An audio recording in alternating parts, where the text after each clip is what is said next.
Torres says contingencies, no, in place if ICC issue warrant of arrest. Posibleng ano posible?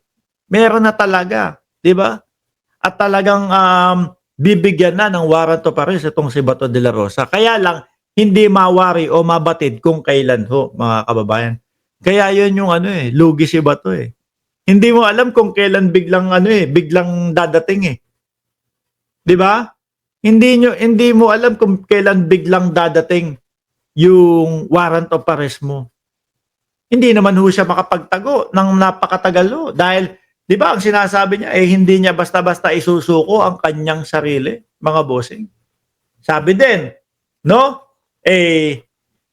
Tutulungan daw siya ng Senado hanggang kaya ng Senado at hanggang sa legal na pamamaraan ho, mga boss. Boss Mark, mag-topless ka kaya sa harapan ni Roque?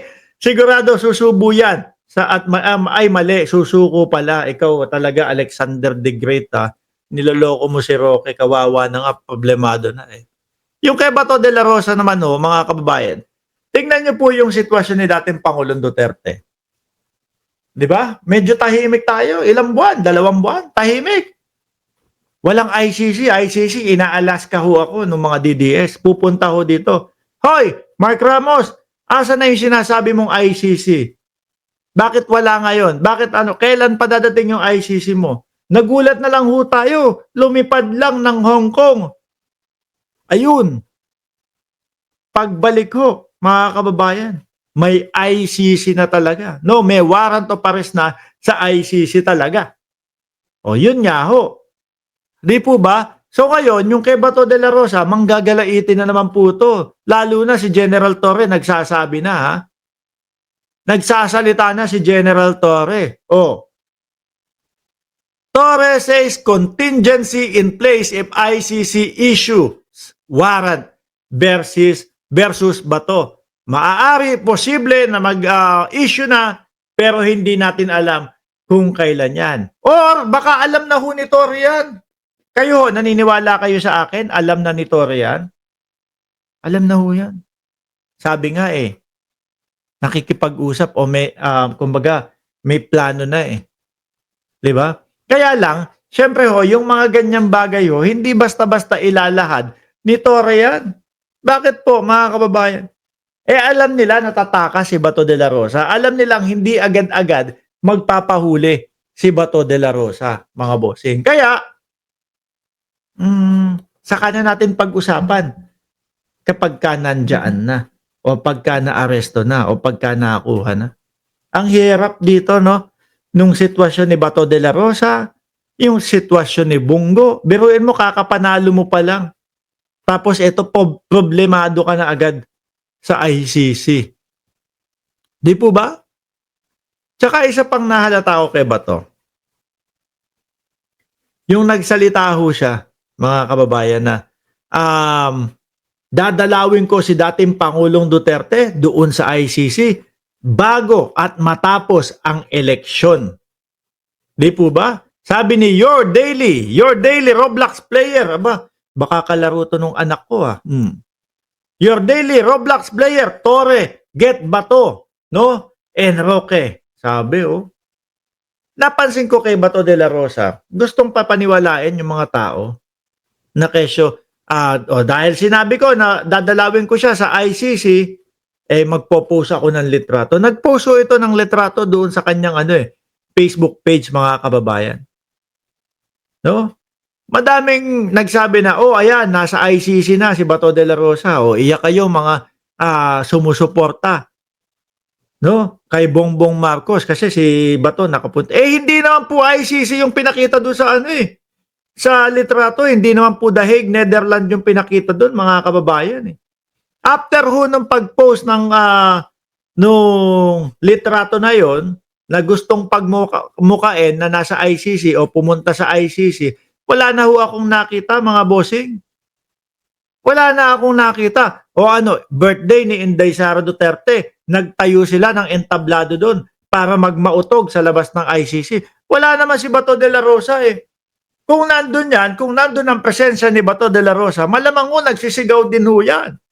'Di ba? Bring him home, bring him home. Hmm.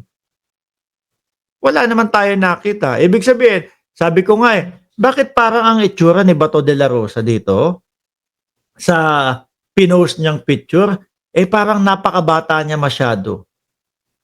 Parang hindi tugma doon sa itsura niya ngayon versus doon sa itsura niya doon sa nakapost. Sabi ko baka ano lang to, baka throwback lang to. Gusto lang pagmukain na ayan, kaya kong pumunta sa Hague o sa ICC. O sabi ni Henrito Pintado, Boss Mark, bigyan ng hagdanan niyang si SP, baka bumaba pa, baka bumaba na sa pwesto. Hindi ito pala. Oh, Boss Mark, nasan ba 'yon? Yung kanina. Si Don Mariano pala, nakapunta na ng ICC si Mike Cervera sa Hague. Pero si Bato, batugan pa din. Wala pa din. Wala ho. No? Takot lang ho niya na pumunta doon sa ICC at kumatok. Bibisitahin ko po ang aking dating presidente, no, na nagluklok sa akin bilang PNP chief. Oh. Baka po, sige, welcome ka dito, pasok ka dito. Baka ganun din ng ICC yan. O sige. O tapos after nung 1 hour o ilang oras na pagbisita, uuwi na po ako. Maraming salamat po sa pagpapabisita sa akin dito sa ICC. Ano uuwi? Dito ka na. No, magkasama na kayo. Total naman, sabi mo, habang buhay mong sasamahan si dating Pangulong Duterte. O bakit uuwi ka pa? Eto, may warrant of arrest din kami. Di po ba, mga kababayan? Takot lang ho niya na pumunta doon sa tumungtong ng Netherlands, mga kababayan. Yung yun yung pag-aresto kay dating Pangulong Duterte mga bossing, hindi nga nagpakita doon si Bato de la Rosa, dinaig pa ni Bongo, at least si Bongo humaharap, may dalang pizza pie. Si Bato de la Rosa, wala ho, mga kababayan, nagtago. Nandun sa bundok tapos sabay patay ng cellphone. Narinig na lang ho natin at nakita ho natin si Bato de la Rosa, mga kababayan, after 2 days, nung naaresto na ho ang dating Pangulong Duterte, nag-eletsyon, masaya na po. Habang kayong mga DDS umiiyak pa din. Di po ba, mga bossing? Ngayon, mukhang hindi na po si mukhang hindi na ho si pangalan nito, si Senator Trillanes o dating Senador Trillanes ang sisigawan ng Mikmadi ni Bato de la Rosa. Mukhang si General Torre na po ang sisigawan niya. Come on, Torre! Mikmadi! Baka gumano na. Come on, Torre! Mikmadi! O ikaw pa magpusa sa aking kamay. Manggagalaiti na naman po yan. Diba? Sabi ni Yolanda Santos, Mark, if you don't mind, which country you in? Nasa ibang bansa ka ba or nasa Pilipinas? Nandito lang po tayo sa tabi-tabi.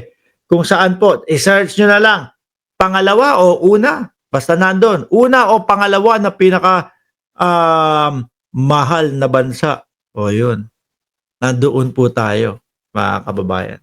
Biruin mo, sabi ni Don Mariano, si Boss Mike Cervera nga, nakapunta na ng ICC. Si Bato, wala pa din. Takot ho yan. Paputok nga lang. Takbo na. Di po ba? Tapos, ang lakas ng loob nilang kutsain po si General Torre. Ngayon,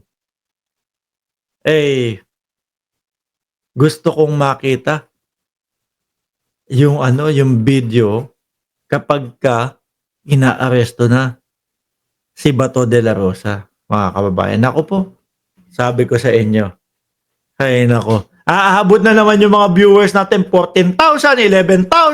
Bakit to? Madami ang gusto, no? Madaming mamamayang Pilipino ang gusto, ang makita yung ganong sitwasyon ni Tobats. Di po ba? Sinasabi ko puro yabang lang po. Pupunta ako sa ICC. So, dadalawin ko ang dating Pangulong Duterte. Sabi ni Rob Mapalad, may picture si Bato nasa ICC. Kala ko totoo. Hindi po yung yung may pulis sa likod. Nako. Ang picture na ICC, yung talagang merong kagaya nung kay Boss Mike Cervera.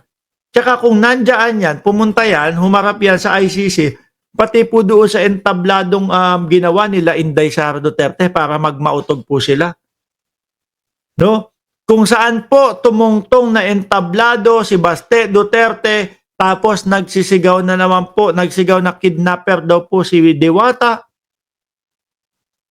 Siguro, ba't si Baste gano'n, ano? Pag malayo, matapang. Pero kapag ka nasa harap na si General Torre, hindi na makapagsalita. Diba?